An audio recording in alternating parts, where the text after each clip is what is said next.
Hey, what is up, everybody? This is Stevie Breach coming to you. It's Valentine's Day. Who's all fired up for that? Hopefully everybody will be up out of the house tonight, getting it on. But tonight, it just happens that every once in a while on a holiday like this, wrestling still happens. WWE putting on a show tonight. WWE Smackdown. This was taped on Tuesday, back in lower SoCal, and hopefully everybody was able to check out main event.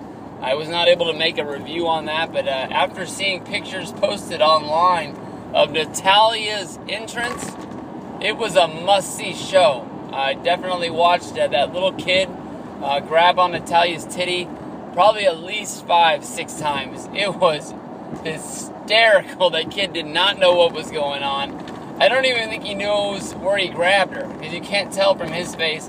Natalya no-sold it like a champ, and oh man, that was funny. That will live on the history of YouTube's forever and ever. But tonight's main event, WWE Smackdown, Valentine's Day edition. And no, we didn't get Mark Henry or Santino Marella dressing up like a Cupid for some reason. I thought they would play up the whole Valentine's Day angle, but for some reason they left it alone. But Randy Orton has been facing in the main events of Raw and SmackDown all the members of the Chamber in order to sort of get ready for his match. That's sort of like his punishment. They're non-title matches. Of course, we saw Cena beat Orton on Raw. We saw Daniel Bryan beat Orton on Raw. We saw Christian lose last week on SmackDown. And I sort of thought that this week against Cesaro was just going to be sort of like another fluff match. I'm a big fan of Cesaro. I know a lot of people are. Who doesn't like Antonio Cesaro?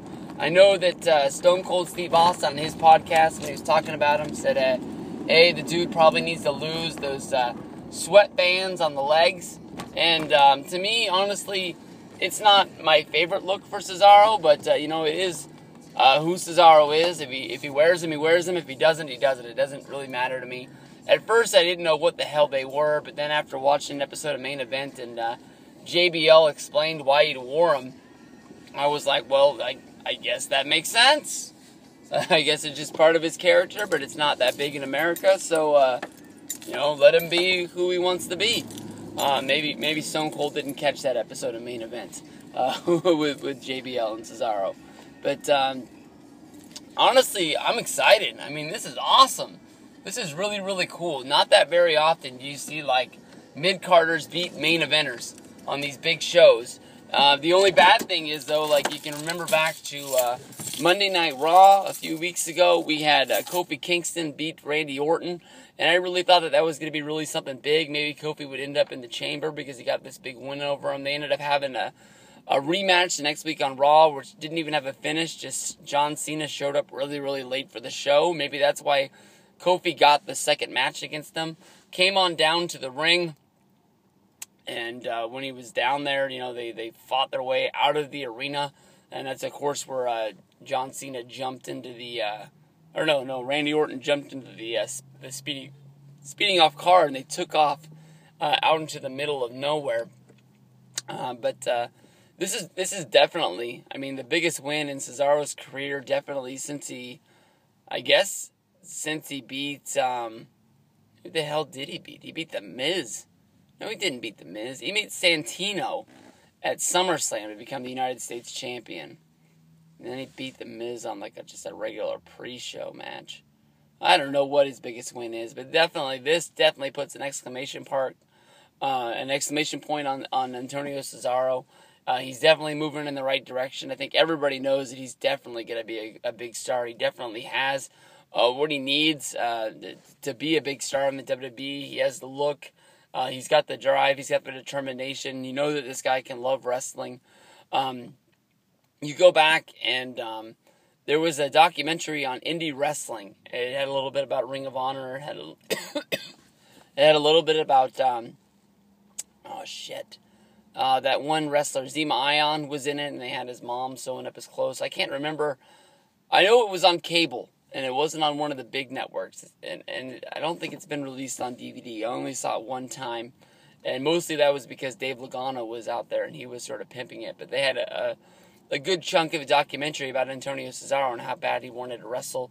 I think they even talk about him in the Colt Cabana talks about him in the